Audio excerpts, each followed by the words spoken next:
Thanksgiving now to the holiday that all the kids are looking forward to on Monday. When your children bring home a bag of Halloween candy, sugar overload isn't the only concern for parents. Those treats could also set off an allergy attack. Dr. Megan Stauffer is here now from the Allergy, Asthma and Sinus Center with some important information for parents and grandparents. I was surprised, how labeling on candy is really not as accurate as it ought to be. Right. I mean, it's gotten better overall as time's gone on with more education, but you have to be really careful every time you give your child a piece of candy. Yeah. Okay. Well, let's talk about some of the options here.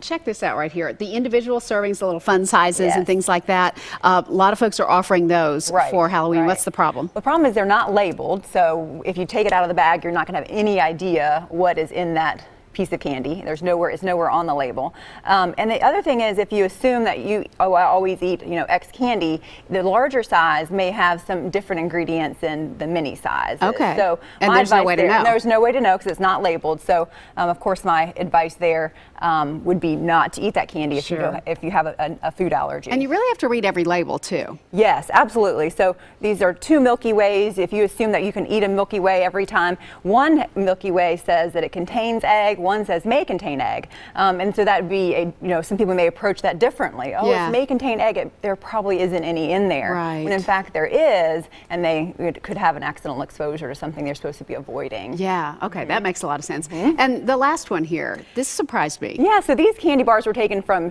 2 different bags. They're the exact same bar, but on the back they have a completely different label. One says it contains peanuts and tree nuts, and one says it contains tree nuts. And so if you were just assuming that I always eat that candy bar and that, the last time I ate this, it just had tree nuts in it, you might get an accidental peanut exposure. Yeah, and another thing we talked about a little bit earlier is the fact that they're processing these candy bars in a plant where perhaps, their machinery has not been cleared of all the allergens. Yes. I mean, they're trying to be very cautious about that, but yes, if it's processed in a plant, there has the potential to get an exposure to an allergen. And so as they're ramping up for the holidays, particularly for Halloween, they may be using different equipment than they use all the rest of the year. That's exactly right. Since they're producing so much, labels may be different at this time of year than they are at other times of year. Yeah, so it's a very serious thing that you need to think about for your kids. Okay, so we've got some ideas about options, and the Teal Pumpkin Project is something that's really catching on across the country. It is. It's a really neat project that started here in Tennessee, in East Tennessee, by a mother who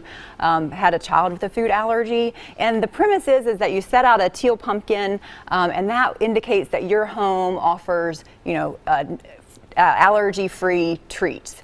And so that would be a safe place for a child with a food allergy to come trick or treat. So if kids are coming to your door and they're expecting candy, how do they react to something different? My experience and what I've heard too from other patients is they love it. I mean, it's a treat, it's a prize, it's fun. And there are all sorts of great things you can put in your allergy-free basket. We have examples here of, erasers and pencils and bracelets and the glow bracelets. And, just fun things. I mean, kids really do. Little fangs and stuff like that. Yeah, so the kids, have a choice. Yeah, they Should you offer both?